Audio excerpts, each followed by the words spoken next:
işleri Cenab yavrularımızla şu geçtiğimiz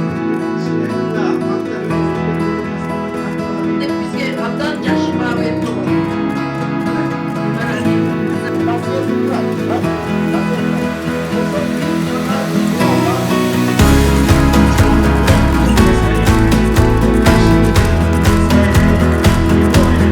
Мы со стороны Национального банка всегда обращаем внимание на каждое ваше обращение.